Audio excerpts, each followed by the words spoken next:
There was a point after my loss when I genuinely wondered if I could survive the mornings. But then I discovered something so simple that was a game changer for me. Today I'm sharing the morning ritual that pulled me back from the edge when nothing else worked. Something you can do in 60 seconds that might transform your hardest day too. If you're going through a difficult transition right now, whether it's a divorce, loss, health challenges, any major change, you might recognize that morning dread. This isn't about toxic positivity or pretending everything's fine when it's not, but it's about finding small anchors when everything else feels like it's floating away.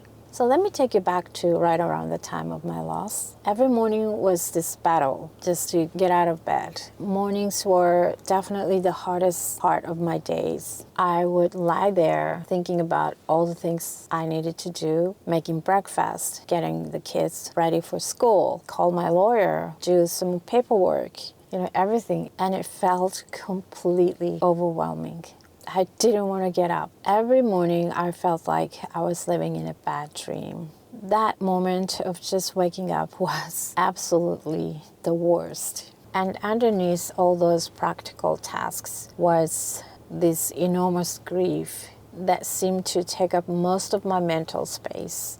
The grief demanded to be processed, to be felt, to be dealt with. Yet life demanded that I would keep moving forward. With all these daily responsibilities, I couldn't do it. I felt defeated to do both at once. In those difficult mornings, my son would come into my room and ask this very simple question, "Mom, are we having breakfast today?" Such a simple question, but it brought me back to reality. This didn't happen just once or twice. It happened enough times that I realized there was one task I could not abandon, which was to take care of my sons. So those moments were like wake-up calls for me when I was just lost in grief. I knew I needed to find a way to function better, not only for my sons, but for myself too. But I needed something more than just a mental determination to shift how I approached those first moments of the day. So instead of immediately thinking about all the problems waiting for me, I decided to do this. I created this tiny little ritual.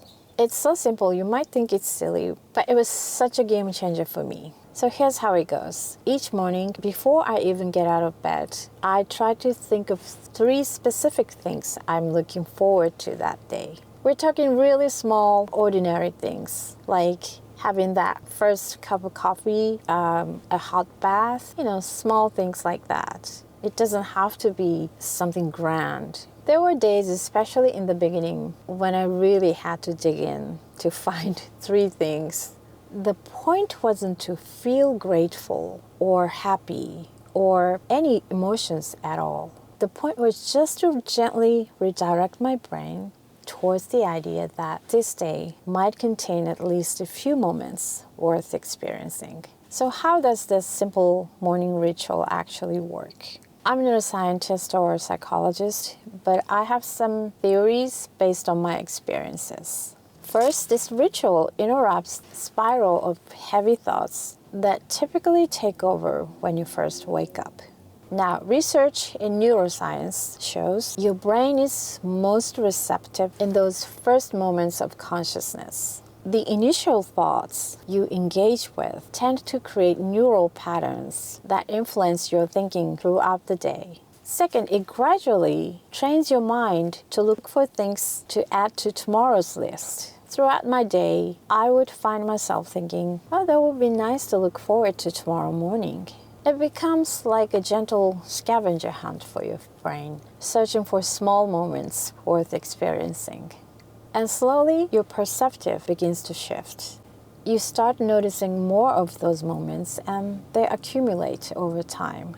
The third benefit, this was significant especially for me, is that it gives you permission to acknowledge those good moments without guilt. You know that feeling when something good happens, you immediately feel guilty for experiencing anything pleasant. This ritual creates a small, safe space. It's okay to notice these little pleasures without any guilt, without feeling like you are betraying your grief. or whatever challenge you are facing. This ritual didn't fix my grief. It didn't take away my pain or the challenges of suddenly becoming a single mom. Those hard moments were still there when I woke up in the morning, waiting for me when I got out of bed. What shifted wasn't the challenges themselves, but how I approached them. This simple ritual gave me just enough momentum to begin my day. And during those dark times, sometimes that small initial push is all you need to keep moving forward. Gradually, I started noticing I was having fewer of those completely paralyzed mornings. There were still hard days, there still are, but this practice gives me a way to start each day. Just a little bit of spaciousness around whatever difficulties I'm facing, whether it's grief, health challenges, financial stress, parenting struggles, or any other burden. This practice creates a small buffer so those hardships don't completely consume me from the moment I wake up. And over time, the things on my list gradually evolved. In the beginning, they were so basic, like coffee or hot bath. But as months passed, I found myself looking forward to more diverse experiences. A conversation with a friend, a creative project, or even creating these videos for my YouTube channel. Not necessarily bigger things, but richer and more varied moments that added texture to my days. So, how might this work for you? If you are navigating your difficult transition, you might want to try this practice.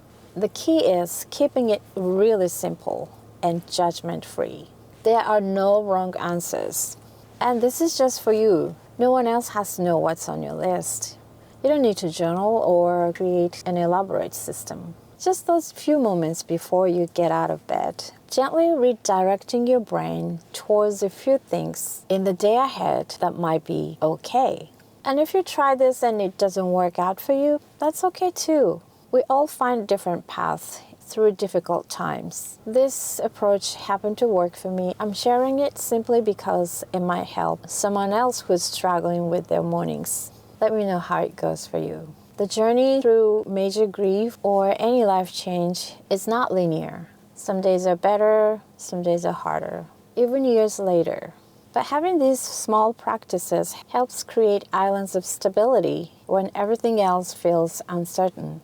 If this was helpful for you, I would like you to subscribe to this channel and join our little community here. Thank you for spending time with me. Until next time, take care.